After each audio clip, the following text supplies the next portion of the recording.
Muito boa tarde a todos, sejam todos bem-vindos à nossa casa. Vamos dar início à nossa reunião. Hoje, amai os vossos inimigos. Vamos fazer o nosso momento de reflexão e darmos início ao nosso encontro de hoje, fazendo a nossa prece para a palestra da nossa irmã Sueli. Deus Pai de infinita misericórdia e bondade, Jesus, querido amigo e mestre, agradecidos mais uma vez pela oportunidade que estamos tendo, do aprendizado, do encontro, do aprimoramento, que a nossa irmã que fará uso da palavra possa ser bem intuída pelos irmãos da espiritualidade e que nós outros possamos apreender ao máximo esses ensinamentos. Obrigado mais uma vez pela oportunidade, que assim seja, Mestre Jesus, em seu nome e em nome de Deus Todo-Poderoso. Que assim seja. Sueli. Vamos lá. Não, acho que tá não. Dá uma olhada. Boa tarde para todos nós. Dando sequência à lei de amor, justiça e caridade, como eu havia prometido na semana passada, trazer a última proposta, fazer uma reunião só da última proposta daquela na 860, em que consiste, né, a caridade como entende Jesus.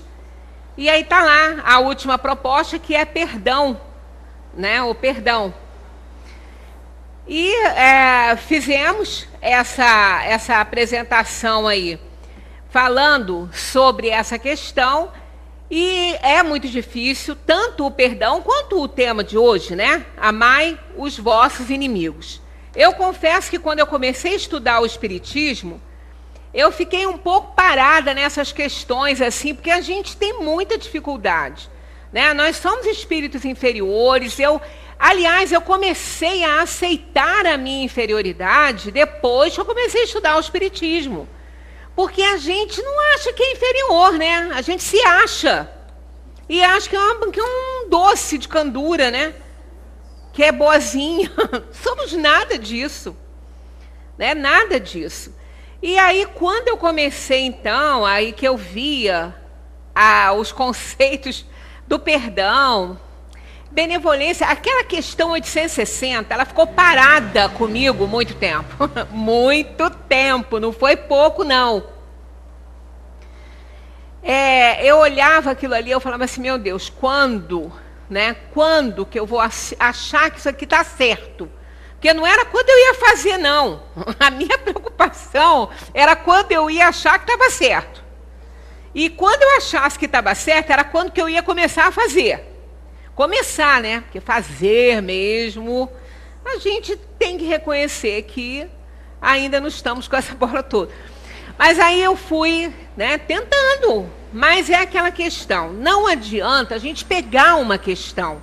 Às vezes as pessoas perguntam para a gente, querem uma resposta, né, para uma questão que daria um seminário de anos, aí a pessoa quer a resposta. Então, o Espiritismo, ele tem pré-requisitos para determinados entendimentos. Por isso que Kardec começou lá, o que é Deus, e foi caminhando de pergunta a pergunta, né? E quando a gente vai lendo aquilo ali, a gente vai vendo, mas eu ia fazer essa pergunta, eu ia fazer a próxima. Ele, muito hábil, sabia e fez de acordo também com aquilo que ele pensava. Ele fazia as perguntas pela necessidade das respostas, então demora. Então é com o estudo contínuo que a gente vai fazendo do Espiritismo que a gente vai vendo a lógica da questão. Sem reencarnação, a gente não consegue entender nada, até porque esse é um dos princípios básicos da doutrina espírita, a pluralidade das existências, né? Então, quando às vezes a pessoa faz uma pergunta, quer esclarecer assim, uma dúvida, a primeira coisa que eu pergunto antes, não é de perder tempo, porque a gente nunca perde tempo. A gente gasta o tempo, e quase sempre muito bem gasto, mas nessas situações, né? Mas eu sempre pergunto assim, para não incomodar a pessoa, para não agredir a pessoa, né, com a resposta que eu vou dar. Eu digo assim, olha, eu não sei e nem vou questionar sobre o seu pensamento religioso, mas você, mesmo não sendo reencarnacionista, se não for, você ventila essa possibilidade, você é aberto para isso. Porque se a pessoa falar não, então eu digo, olha, não vai resolver, minha resposta não vai te ajudar em nada. Aí eu nem dou prosseguimento. Mas se a pessoa fala, olha, eu não sou, mas né, é uma possibilidade, a gente não sabe tudo, aí a gente já tem um início de conversa. Mas não responde quase nunca a dúvida da pessoa, porque depende de uma série, né, de coisas. Essa questão do perdão e do amai os vossos inimigos implica um conhecimento também de várias coisas, para a gente poder aceitar essa proposta, né, do Evangelho. Porque isso não é uma proposta de Kardec, isso não é uma proposta do Espiritismo. Aliás, o Espiritismo, ele não tem uma proposta criada por ele, e sim pelo universo, pelas leis de Deus. O Espiritismo não vem inventar nada, não vem inventar reencarnação, não vem inventar perdão, não vem inventar nada.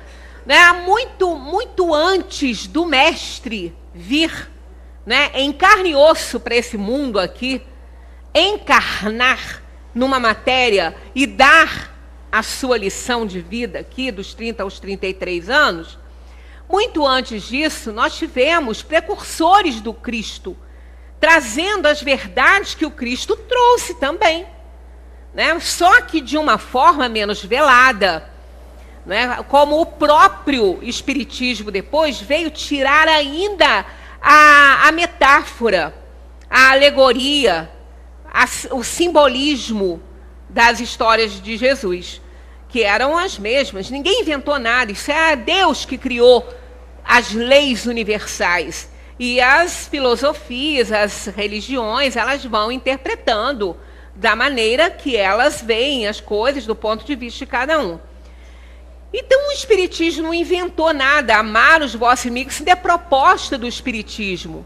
Confúcio, Lao Tse já trazia: fazer aos outros aquilo que você quer que seja feito a você. Está aí, amar os vossos inimigos.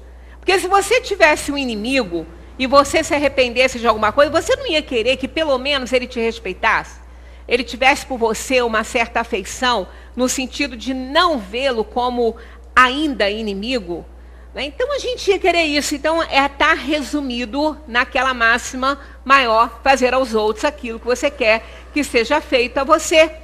Né? Eu tive essa experiência, isso a gente começa desde pequenininho, né? Quando a gente tem os filhos, a gente não tem muito tempo, está trabalhando, está com uma intensidade, né? Por isso que eu estou amando ser avó, porque eu estou podendo fazer muita coisa que não fiz com os filhos, que tinha compromisso de hora, trabalhava, às vezes a criança não tinha acordado ainda, eu já tinha saído.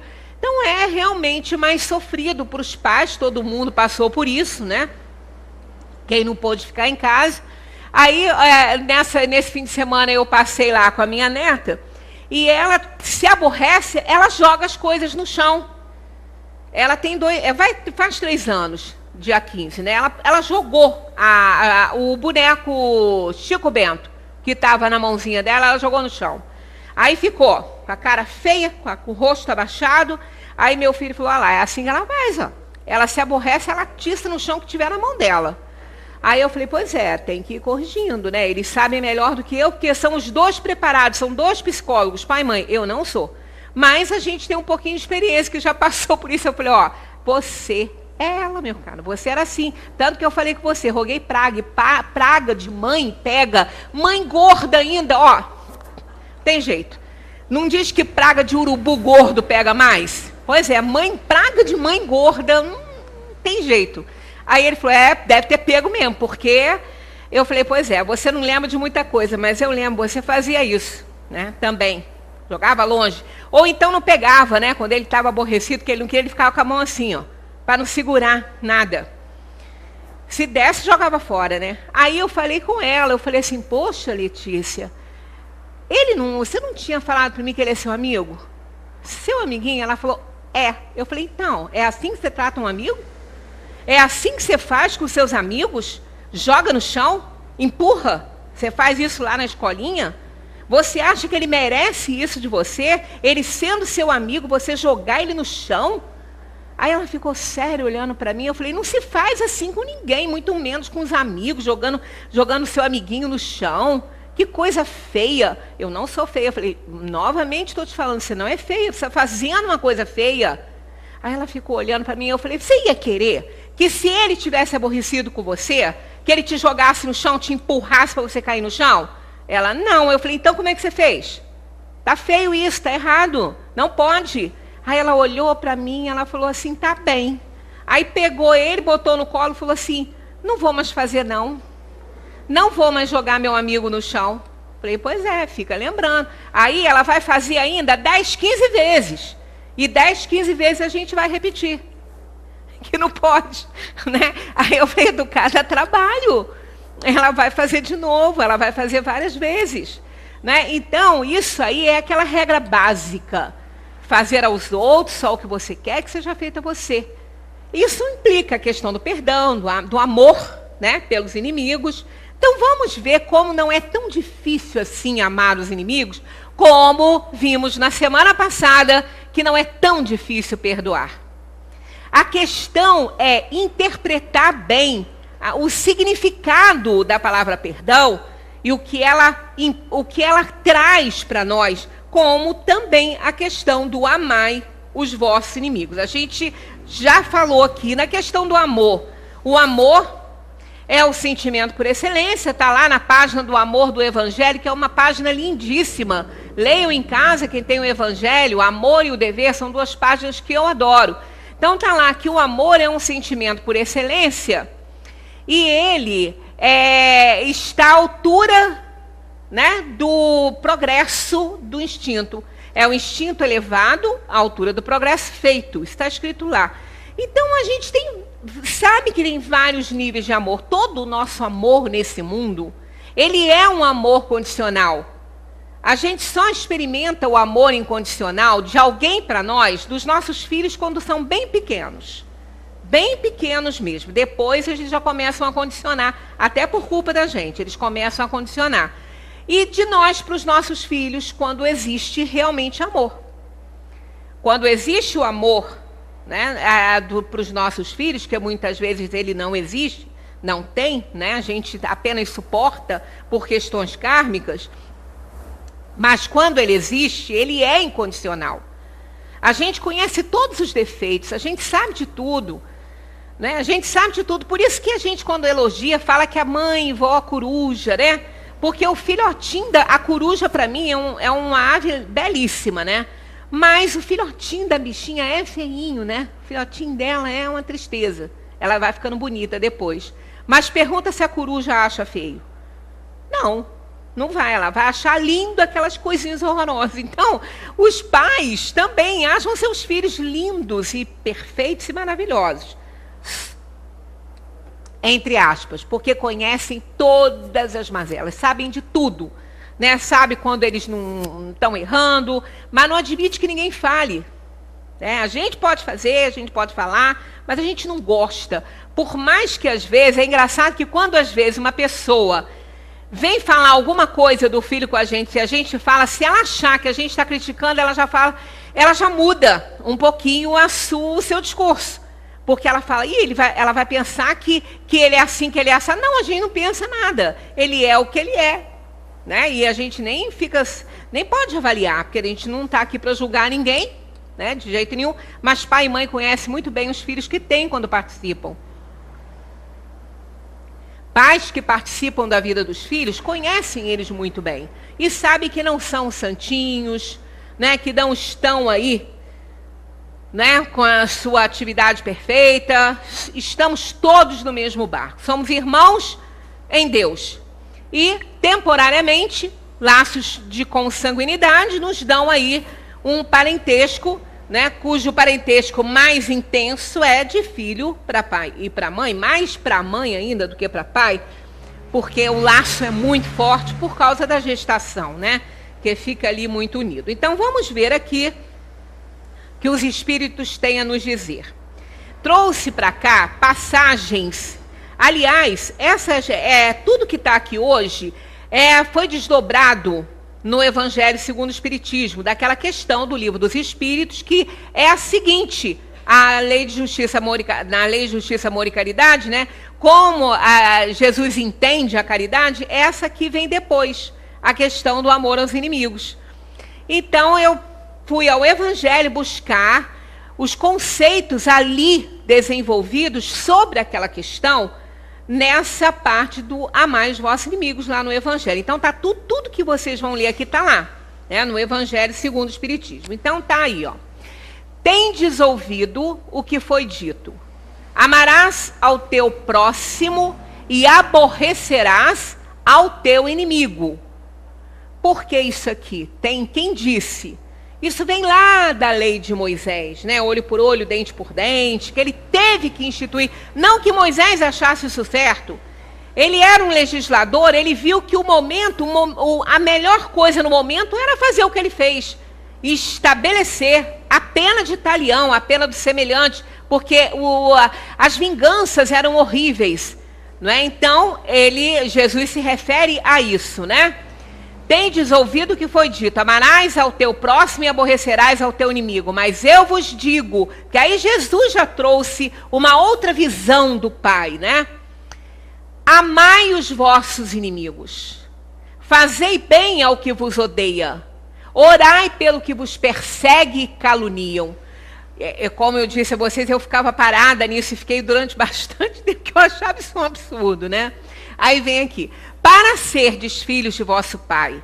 Né? Isso tudo aqui, ó. Amai os vossos inimigos, fazei bem aos que vos odeiam, e orai pelos que vos perseguem e caluniam, para serdes filhos de vosso Pai, que está nos céus, o qual faz nascer o seu sol sobre bons e maus, e vir chuva sobre justos e injustos. Um pai que tem 3, 4 filhos, se desvirtua, não recebe, não aceita a educação, os valores que a família está oferecendo, e começa só a fazer bobagem e se torna um pária na sociedade, né? Uma pessoa que, no lugar de ser um valor social, é uma ameaça social. Mas os pais não vão condená-lo. O bom pai aí vai fazer que ele pague pelo que ele fez, mas vai estar com ele, dando o quê? Amor, dando aquela segurança de que você, meu filho, eu te amo, mas eu não amo o que você faz. Se um pai na terra que ama seu filho age dessa forma, como Deus não agiria? Então, a mais vil das criaturas, né, aquele que nos fez muito mal, que fez muito mal a um amor da gente, ou seja, o que for, é filho de Deus também. Nas nossas preces, não vamos pedir para Deus desgraçar a vida dele, não, porque nos fez mal, porque isso pode acontecer, tamanha seja a nossa dor, mas que Deus não vai fazer. É filho dele. Da mesma maneira que um pai não vai querer que ninguém faça mal para o seu filho, mas que ele pague pelo que ele fez. Claro que muitas vezes, no saldar essa dívida, podem acontecer sofrimentos horríveis, né? Dores lancinantes, pode, mas é a questão de Deus. Deus não vai desgraçar a vida daquele que a gente está pedindo porque nos fez mal. Ele vai dar àquele filho oportunidade dele melhorar, dele fazer o seu resgate. Mas ele ama aquele filho. Embora nós odiamos, mas ele ama aquele filho. É filho dele também. Né? A mais vil das criaturas é filho de Deus. E ele não vai deixar de amar esse filho. Ele apenas vai corrigi-lo, dando a ele oportunidades através das reencarnações dolorosas e sofridas para ele se emendar, né? Mas não vai desgraçar o seu filho. Porque se não amardes, olha, é muito bom, vamos analisar isso com muita calma, com imparcialidade, assim, com vontade mesmo de entender e acertar, para a gente poder entender o amai os vossos inimigos. Olha só as palavras de Jesus. Porque se não amardes, senão aos que vos amam, que recompensa haveis de ter? Não fazem os publicanos também assim? E se saudares somente aos vossos irmãos, que fazeis nisso de especial? Esse não aqui está errado. eu fiz uma cópia de uma, né, de uma impressão, de um download que eu tenho do livro, do Evangelho, mas esse não aqui, ó. Porque se amardes... não, tem um senão, tá certo. Se não amardes, senão aos que vos amam, que recompensa haveis de ter? Não fazem os publicanos também assim? Publicanos? Quem são os publicanos? Os publicanos, digamos que atualmente seriam os nossos políticos corruptos. São os publicanos da época. São eles. E se saudares somente aos vossos irmãos, que fazeis nisso de especial? Não fazem também assim os gentios? Quem eram os gentios? Os gentios não eram judeus. Eles não respeitavam Deus. Eles não respeitavam as leis de Deus. Eles tinham suas próprias leis. Eles não eram judeus. Eu vos digo que se a vossa justiça não for maior e mais perfeita que a dos escribas, aqueles que só faziam as leis e não praticavam, que história, né? Parece de hoje, né? E fariseus, não entrareis no reino dos céus. Pois é, olha só. Então, o que a gente está fazendo de a mais? Às vezes a gente fala assim, poxa, você fica falando de fulano é correto, fulano é trabalhador, fulano é um bom chefe de família, fulano é um bom marido. Gente, ser trabalhador, ser dentro da relação matrimonial, digamos, né? Ser trabalhador, ser um bom pai, ser provedor, ser fiel, não faz mais que obrigação. Isso é dever moral. Não faz mais que obrigação. Ninguém é bonzinho e tão elevado porque faz isso, não. Tem que fazer mais do que isso. Porque isso todo mundo faz que segue ali aquela linha de pensamento. Claro que tem gente que não faz nada, mas eu não estou comparando com gente que não faz nada. Né? Eu estou aqui na comparação de gente que cumpre o seu dever moral e material. Então, aquele que faz, né? Que provê, que é fiel, que abastece a casa, que é bom marido, que é um bom pai, não está fazendo mais que a obrigação dele. Ele tem que fazer, para ele se diferenciar, para ele deixar uma reputação muito boa, ele tem que fazer muito mais do que isso. Ele tem que ir além disso aí. Isso é pouco. Isso, a maioria das pessoas honestas são assim. Né? E tem muito mais do que a gente pensa. Muito mais. Embora sejamos espíritos inferiores, tem muita gente, talvez uma maioria seja assim, cumprindo ali a parte dela. Vai numa favela daquela lá, faz uma triagem, faz uma enquete, uma pesquisa e vai ver. Tem mais trabalhador, cumpridor dos seus deveres do que traficante, do que marginal. Muito mais. Só que não aparece, né? Não aparece por quê? Porque isso aí é um dever. Não é nada extraordinário. Não é extraordinário, é um dever. Então a gente tem que começar a pensar nisso. É o que está aqui, ó. Se não amar, senão aos que vos amam, que compensa a vez de ter? É muito fácil a gente amar quem nos ama. Muito fácil. É muito fácil amar aquele filho bonzinho, que estuda, que cuida das suas coisas, dos seus deveres, que não dá trabalho. Mas não é tão fácil assim amar aquele desregrado. Aquele que está sempre precisando de ser fisgado com um aguilhãozinho. Né? Esse é mais difícil. Mas aí é que está a importância, porque amar aquilo que é certo, que é bonitinho, que é bonzinho, que é certinho, é fácil. Né? É fácil. Mas amar aqueles que nos causam problemas, isso aí é mais complicado, mas é isso que faria diferença, como aqui, ó. Se saudarem somente os vossos irmãos, que fazem de especial nisso? Nada, todo mundo faz isso. Todo mundo sauda seu amigo, seu admirador, todo mundo. Agora, não fazem também assim os gentis, aqueles que nem acreditam em Deus? Então qual é a vantagem? É igual acreditar em Deus, ser deísta. Que vantagem tem isso? Acreditar em Deus. E o ateu que não acredita? Que desvantagem ele tem por não acreditar? Nós não temos vantagem por acreditar e nem o ateu tem desvantagem por não acreditar. Isso é uma coisa óbvia. São Tiago, né? Tiago também fala lá dos seus escritos. Acreditas em Deus? Ótimo, muito bom. O diabo também acredita. E daí? Ele também acredita. O negócio é colocar em prática, né? Não é aceitar.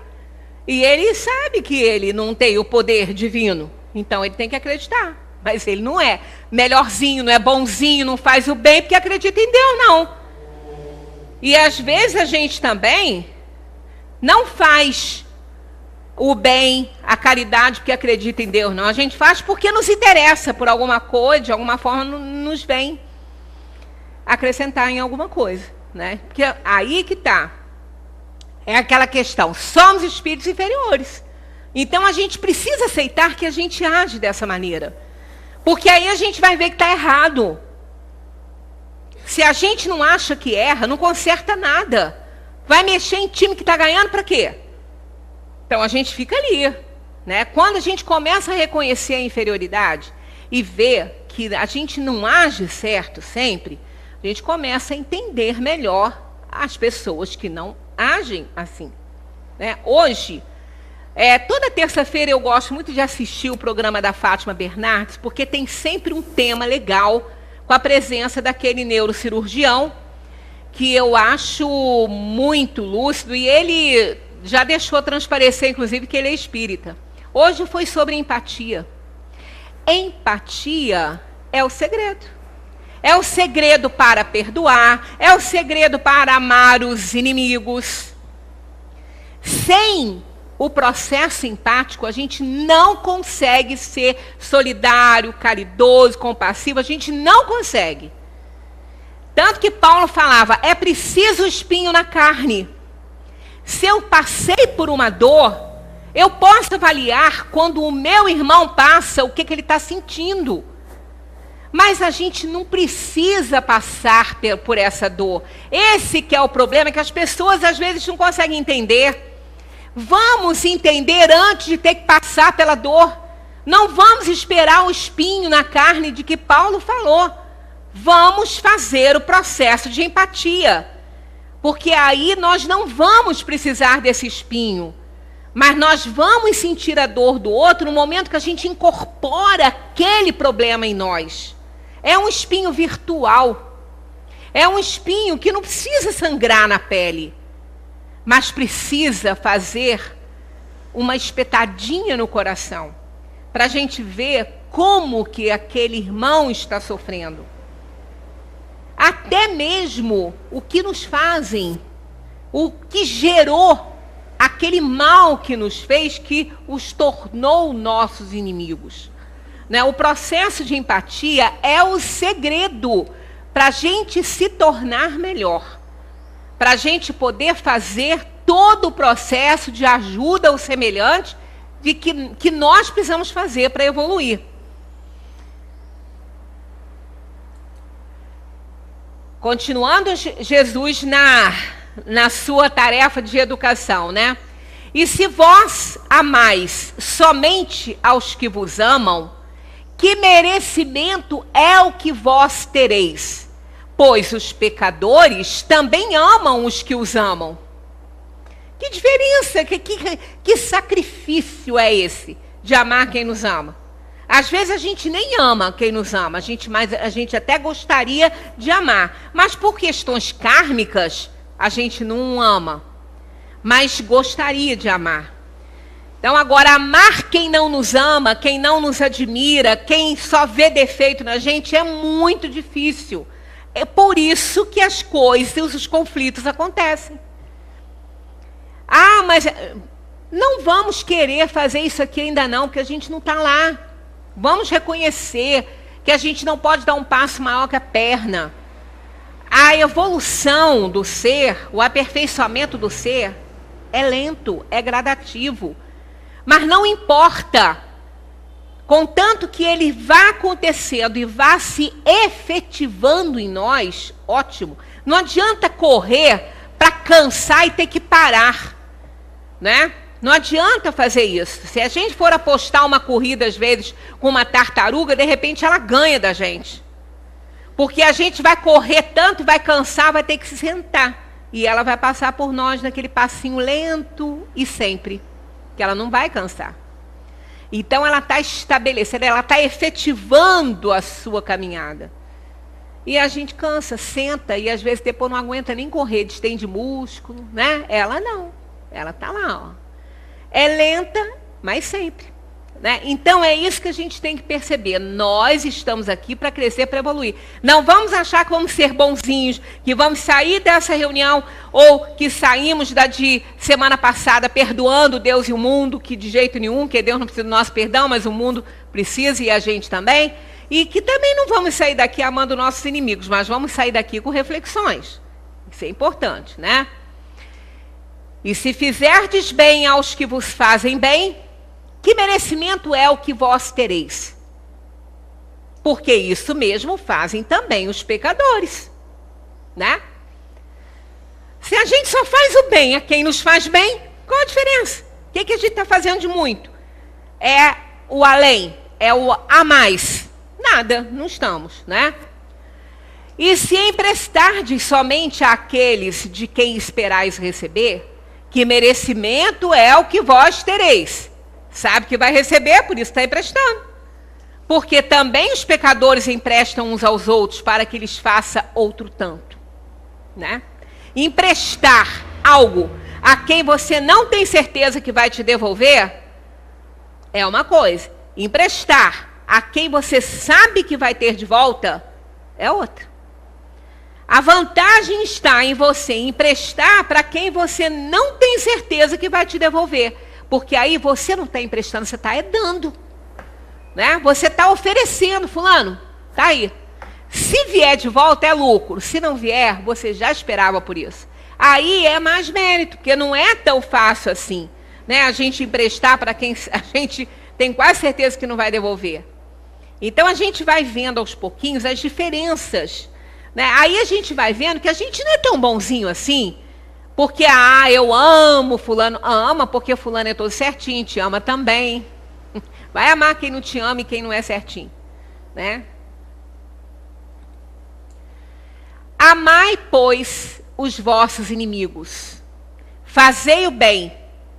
Emprestai sem nada esperar. E tereis muito aviltada recompensa. E sereis filhos do Altíssimo, que faz bem aos mesmos que lhes são ingratos e maus. Deus, já imaginaram se Deus fosse vingativo? Se Deus fosse agir como a gente age, estaríamos perdidos. Né? Quantas vezes por dia a gente pede perdão a Deus? Muitas, né? Não só por atitudes, quanto também por pensamento. Mas eu só pensei. Pois é, isso é perigoso. Não tem o mesmo grau, não, mas o pensamento é matéria. Quando a gente pensa, a gente faz um filme com a matéria mental. O inimigo desencarnado vê. Que prato feito, que prato farto para ele. Ele começa. Aí vem a nossa força de atender ou não. Porque os arrastamentos existem, mas como está no Livro dos Espíritos, não são irresistíveis. Todos nós temos como resistir a esses arrastamentos, né? Então, esse amai os inimigos, fazer o bem, emprestar sem nada esperar, isso é que vale a pena. Isso é que é o a mais. É o a mais daquela pessoa que não só provê, que não só atende. É aquele carinho a mais, é aquela atenção dobrada, né? E é o a mais. É aquele tanto que não é um dever moral nem material, e sim um prazer, uma oferta de amor, de atenção, de cuidados. Isso faz a diferença, né? Isso pode levar uma relação ao longo do tempo muito feliz, né? Sede, pois, misericordiosos, como também vosso Pai é misericordioso. Olha, isso aqui, a gente sabe que está difícil ainda de alcançar. Não somos misericordiosos, Vimos da questão do perdão, porque quando somos misericordiosos, esquecemos a ofensa, esquecemos mesmo. No perdão, como nós vimos, para nós que ainda não somos misericordiosos, a gente não esquece, mas não carrega mais a mágoa por entender uma série de coisas importantes e também pelo processo empático de nos colocarmos no lugar daquela pessoa. Porque todo mundo, as pessoas falam assim, eu queria ter a vida de fulano. Você sabe como é manter a vida de fulano? Você sabe o que ele tem que fazer para ele fazer uma manutenção daquela vida que ele tem? Não sabe. Como é que você queria ter a vida dele? Né? Eu me lembro uma vez numa reportagem que as pessoas falaram assim, todo mundo quer ter uma vida daquela pessoa que é admirada, que é idolatrada, mas ninguém quer ter a vida que ele leva, que o levou a ser assim. A vida de privações, de dor, de sofrimento. Ninguém está vendo esse lado. Às vezes fica criticando o que o outro tem, né? Invejando de forma ruim mesmo o que o outro tem, mas nunca pensou no que ele fez para ele ter aquilo, para ele alcançar aquilo que ele tem, o esforço que ele fez. Mas fulano, tudo para fulano é mais fácil, porque fulano é tão bonzinho, fulano é tão calmo, fulano é tão compreensivo, mas ninguém imagina a estrada que fulano já percorreu para se tornar assim. As dores que ele já passou, os sofrimentos que já teve para se tornar essa pessoa melhor. Ninguém quer pensar nisso. As pessoas são imediatistas, elas querem uma pílula mágica que elas vão tomar e vão se tornar boazinhas, vão se tornar exemplos para uma comunidade. Não é bem assim, não. Para tudo é muito esforço, é uma caminhada longa que a gente tem que ter. Então, para sermos misericordiosos, nós precisamos trilhar muitos caminhos ainda, que se não foram trilhados com amor, serão trilhados, se não forem trilhados com amor, serão trilhados com dor. Né? A gente só costuma ver a arte final, mas não vê quanto, né, houve de sofrimento, de dor para chegar até ali. Quanto tempo de trabalho para chegar até ali. Vê um quadro maravilhoso pintado, não sabe quanto que aquele artista ali gastou do seu tempo, do seu esforço, do seu conhecimento, né, nos esboços para chegar àquela arte final maravilhosa. Né? Então, a gente tem que aprender a pensar, né, nessas coisas assim. Se o amor ao próximo é o princípio da caridade, amar aos inimigos é a sua aplicação sublime. Porque quando fala assim, amar o próximo como a si mesmo, não está dizendo o próximo bonzinho, não. Não está falando o próximo todo certinho, não. Está falando o próximo. E se o próximo for aquela pessoa desregrada? Aquela pessoa complicada que só dá dor de cabeça? Tem que ser amado. A maioria dos espíritos, que tanto que a maioria dos espíritos criados por Deus, dão tanta... Se Deus tivesse dor de cabeça, ele já tinha morrido, né, se fosse possível isso, né? Porque seus filhos só dão dor de cabeça, só dão problema, só criam problema para ele.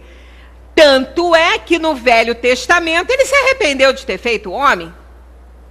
Pode procurar que isso está lá. Sabe aonde que isso está? Isso está lá quando fala da Arca de Noé. A Arca de Noé, ela foi construída justamente por causa disso.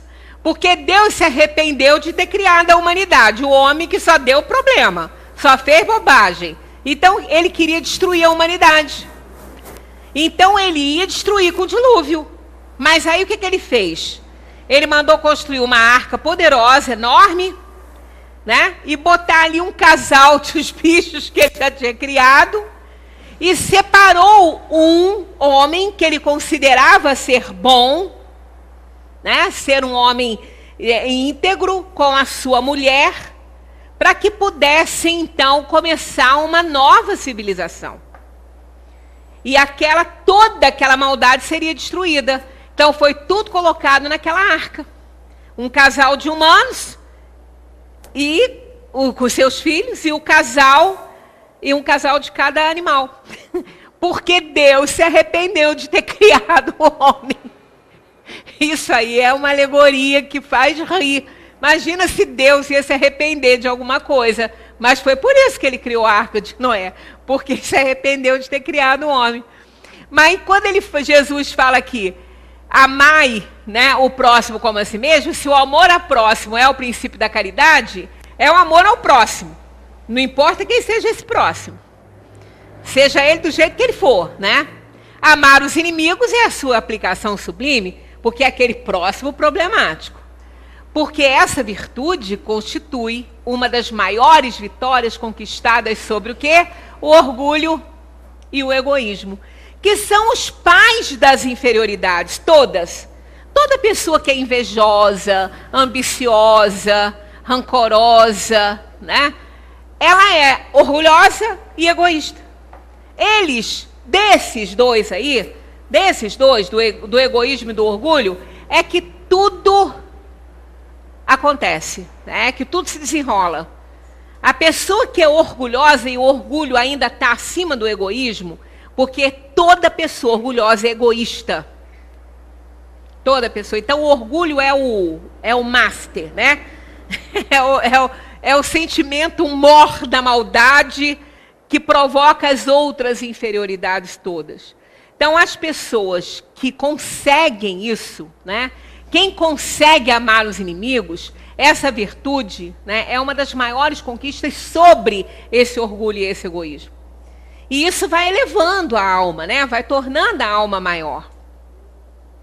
Amar os inimigos, agora vamos ver o que não é, né? Porque não é assim também, né? Pessoa me maltrata, puxa meu tapete, faz e acontece, né? Com pessoas que eu amo e eu ainda tenho que amar. Mas vamos ver como é esse amor. Amar os inimigos não é ter pelo inimigo a mesma ternura que se tem por um irmão ou por um amigo. Quando eu comecei a ver e a analisar melhor essas opções que estão lá no Evangelho, eu comecei a aceitar um pouco melhor esse amai os vossos inimigos, né? Aí já começou a ter uma luzinha no fim do túnel, né? Então, amar os inimigos não é ter pelo inimigo a mesma ternura que se tem por um irmão ou por um amigo. A ternura pressupõe confiança. A confiança se quebrou, o cristal está quebrado. Não tem volta, não adianta que não tem. No nosso nível evolutivo não tem. Claro que o objetivo é ter, mas com uma compreensão mais elevada de bons espíritos que não somos ainda. Vamos reconhecer isso, né? A confiança foi quebrada, aí já não dá mais, né? Por isso que não podemos ter por um irmão que nos causou muito mal o mesmo sentimento que temos por um amigo, por uma pessoa querida. E é lógico, isso começou a dar um arzinho melhor na minha cabeça na época, que eu entendi melhor isso, né? Não se pode ter confiança naquele que se sabe que nos quer mal. Como que você vai confiar numa pessoa que te quer mal? Como você vai dar a ela a confiança que você vai dar para um amigo? Você vai se estrepar de novo. Você vai ter problema de novo. Você não querer prejudicá-la é uma coisa, mas ajudá-la naquilo que você não pode ter de confiança com ela, não dá para fazer. Então existem diferenças, né? Muitas diferenças. Não se pode ter para com ele as efusões da amizade, desde que se sabe que é capaz de abusar delas. Ficou feio esse preto aqui, teria que ser a letra branca, né? Experiência próxima eu colocarei. Então, olha só, não se pode ter para com ele as efusões da amizade, desde que se sabe que é capaz de abusar delas. Se você não pode mais confiar na pessoa, não tem jeito. Você vai estar sempre com o pé atrás. Isso não está errado, não. Está certo. Aqui, quando dar a outra face, que a gente é a próxima questão aí que a gente tem que trabalhar, não é dar outra face para ficar apanhando, não. É mostrar o outro lado da ação, a gente já falou sobre isso. É pagar o mal com o bem. Mas atentos, porque mais burdoada não dá, né? Então, a gente precisa se dar limites e dar limites aos outros. Senão, a gente não consegue estabelecer uma boa relação. Tem coisas que chegam um ponto que você fala, não dá mais. Eu não odeio fulano, eu até perdoo, mas conviver não dá. Não dá. Não dá porque quebrou a confiança, não tem jeito. As pessoas, ninguém vai garantir, nem a própria pessoa vai garantir que ela vai melhorar. Como ninguém muda ninguém, então você tem que estabelecer seus próprios limites para que você também não seja violentada o tempo todo, né? Com os relacionamentos, sejam eles quais forem. Você não precisa odiar a pessoa, mas não precisa cair de amores também, porque isso é impossível no nosso nível de evolução. Não sejamos hipócritas, isso é a realidade, né? Você não podendo confiar na pessoa, não tem jeito, não dá. Entre pessoas que desconfiam umas das outras, não pode haver os impulsos da simpatia existentes entre aquelas que comungam nos mesmos pensamentos. Não se pode ter a mesma satisfação ao encontrar um amigo que se tem um inimigo que se tem com um amigo. Isso é óbvio, gente, isso é claro. Isso aí a gente pode sentir no corpo, né? Quando a gente depara com um amigo, a gente vai logo querendo um abraço, aquela troca de energia boa. O coração pode até bater mais um pouquinho, mas não nos causa nenhuma dor. Mas diante da presença do inimigo, aí é uma taquicardia que às vezes acontece, porque você não quer ser mal criado, você não quer ser mal educado, você não quer ser grosseiro, mas também você não quer ser muito agradável, porque não é um amigo, né? Então a gente fica com o corpo recebe uma carga muito grande, né? Nesse momento. E isso aqui, olha, isso não sou eu que estou dizendo, não tirei de outro livro, não, está no Evangelho. Vamos lá, né? Se eu não me engano, é o 12, capítulo 12, me parece. Amai os vossos inimigos. Isso está tudo lá. E é interessante isso aqui lá, ó. Entre pessoas que desconfiam umas das outras, não pode haver os impulsos da simpatia existentes entre aquelas que comungam nos mesmos pensamentos. Então, aí é tão claro, é tão óbvio, é tão justo isso, é tão lógico, né? E tão excusável também essa atitude, que é importante. A gente vai vendo que começa a não ficar tão pesado assim amar os inimigos. Começa a não pesar tanto, né? Esse sentimento resulta de uma lei física. Olha aqui, assimilação e repulsão dos fluidos. Às vezes a gente conhece uma pessoa que nunca a gente teve relações nenhuma trabalhista, né, de trabalho, de aproximação nenhuma, e a gente tem uma antipatia da pessoa que não pode nem olhar. E ao contrário, às vezes somos apresentados a alguém que parece que é nosso velho amigo e que a gente sente um prazer enorme de ficar perto. Traz um bem muito grande. Então, essa lei é física. Nós somos feitos de fluidos, né? O nosso perispírito é de matéria fluídica, semimaterial. O espírito é quintessenciado. O corpo é grosseiro, não sente nada. Só sente porque o espírito está ligado a ele pelo perispírito. Corpo morto não sente nada.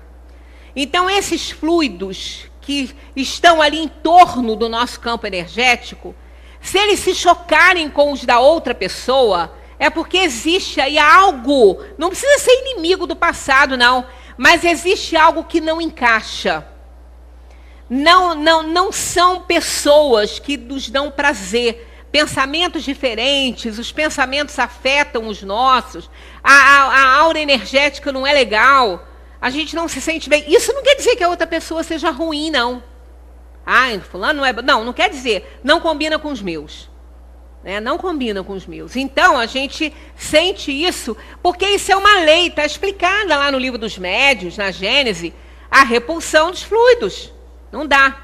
Então, amar aos inimigos não pode, pois, significar que não se deve fazer nenhuma diferença entre eles e os amigos. Tem que fazer sim, há muita diferença.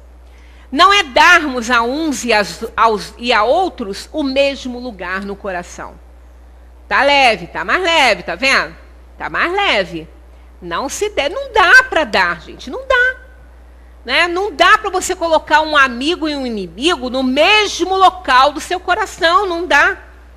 Até por choque fluídico.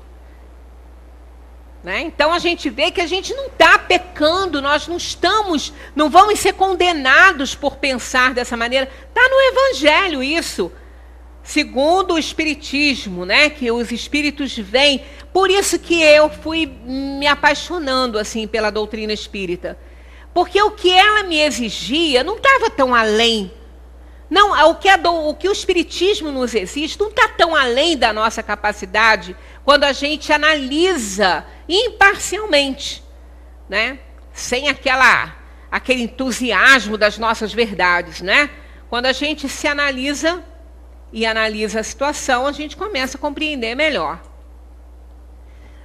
Amar aos inimigos não é, pois, ter por eles uma afeição que é natural, uma vez que o contato de um inimigo faz bater o coração de uma maneira inteiramente diversa que o de um amigo. Tá vendo? Não é uma coisa natural. Não adianta, a gente não consegue. E se a gente tentar, nós vamos ficar tão fora da nossa linha que vai ser visível. Alguém mais perceptível vai falar, você não gostou, tentou. Aí vira falsidade, hipocrisia, é horrível, mas é verdade. Mas é o quê? Amar os inimigos não é nada daquilo. Então o que é? Não ter ódio, nem rancor ou desejo de vingança. Aqui parece que começa a ficar difícil de novo, né? Mas não fica não, tem coisa que vem depois. Não ter ódio, nem rancor ou desejo de vingança. Perdoá-los sem segunda intenção e incondicionalmente pelo mal que nos fizeram. Esse item aqui é para aqueles que já estão mais misericordiosos.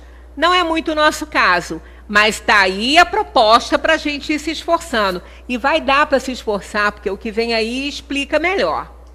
Não opor nenhum obstáculo à reconciliação. Olha só.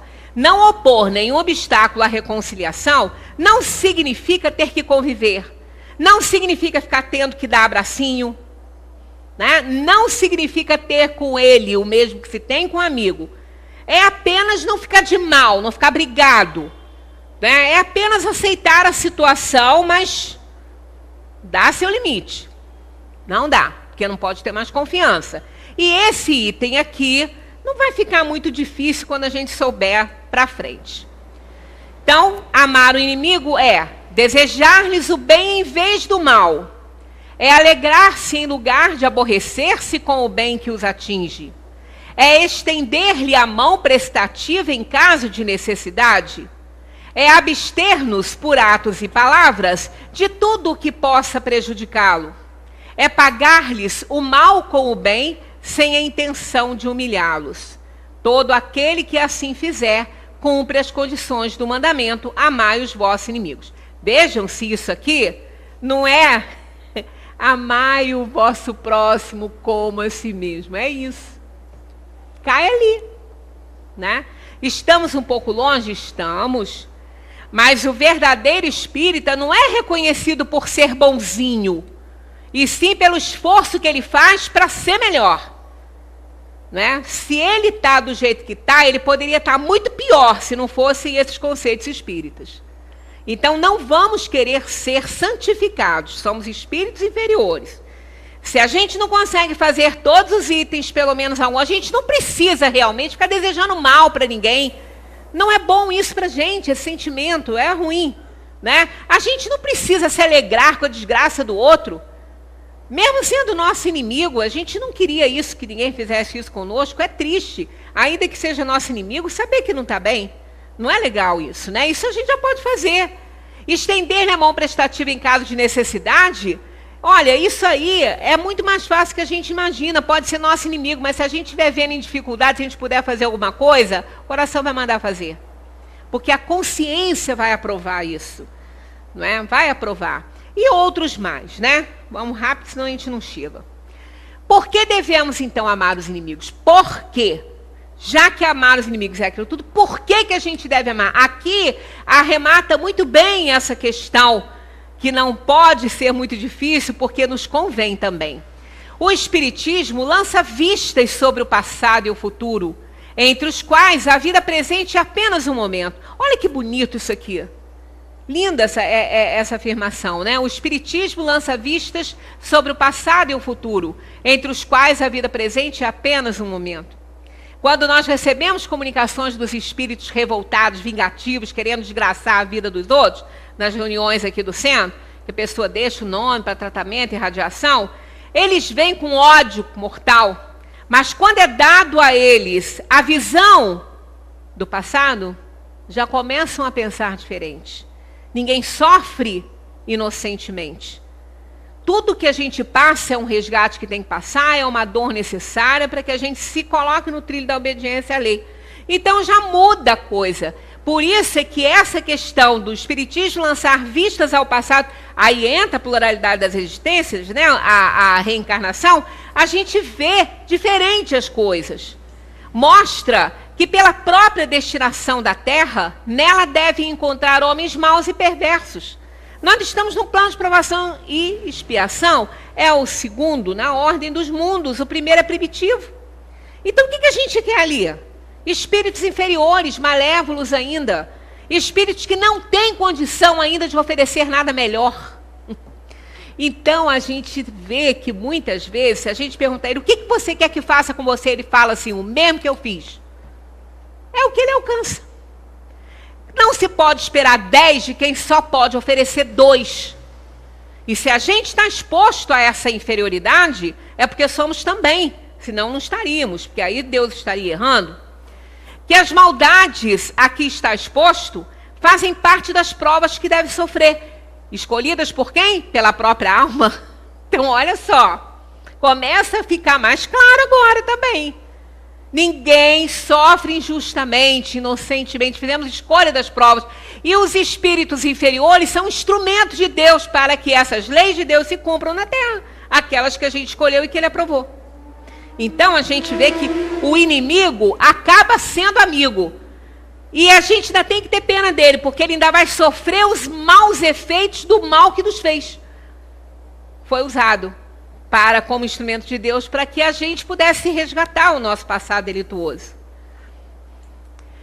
Que a maldade não é um estado permanente do homem, mas que decorre de uma imperfeição momentânea.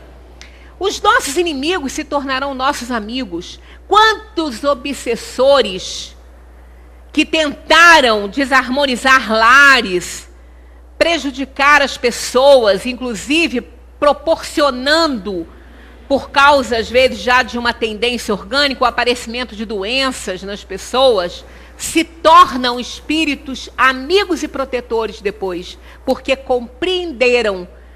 Antes prejudicavam e atacavam, e depois protegiam. Não é a história de Paulo de Tarso, que se tornou Paulo, que se chamava Saulo? Paulo, porque significa pequeno.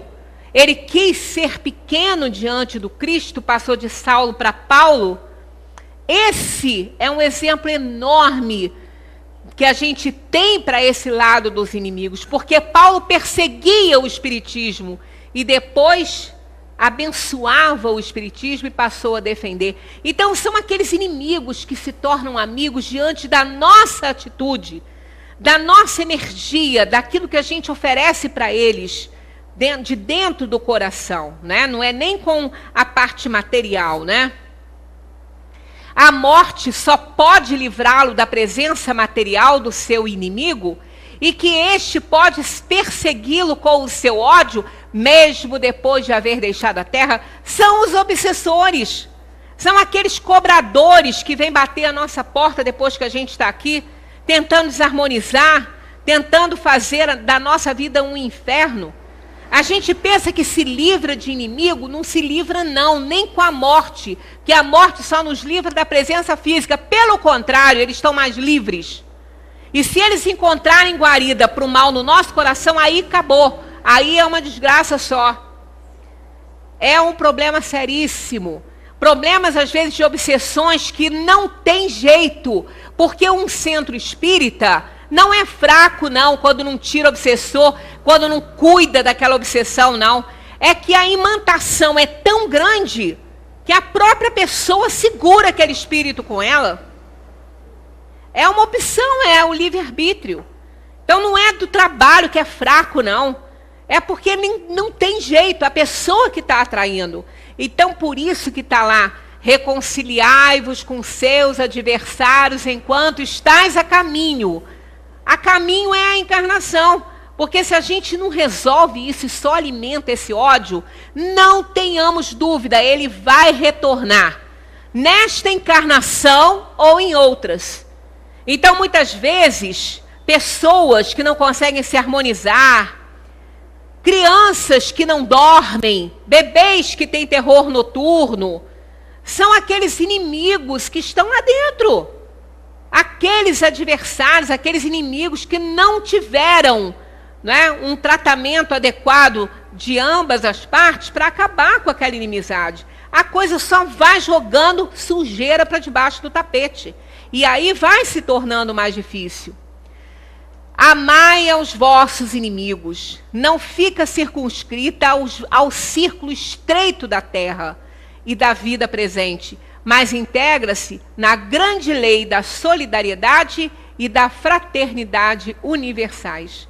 Isso aqui, esse slide aqui, realmente ele fecha com chave de ouro a explicação de por que devemos amar os inimigos. Daquela maneira, como a gente aprendeu aqui a amar, né? Não querer mal e tudo. Isso aí já é um grande passo. Porque no momento que a gente não vibra negativamente para ninguém, a gente está oferecendo o que a gente tem de bom. É amor, é sentimento. Então, seja quem for, o nosso pensamento tem que ser sempre de amor, nunca de raiva nem de ódio. Por ninguém que seja, por ninguém, para o pior inimigo. Porque o inimigo de hoje vai ser amigo amanhã. Nós vamos topar com ele várias vezes, inúmeras vezes nas encarnações. Virão como nossos pais, como nossos filhos. Viverão conosco na eternidade, porque são nossos irmãos, são filhos de Deus. Então não vale a pena permanecer com esse sentimento de ódio, de vingança sobre os nossos irmãos.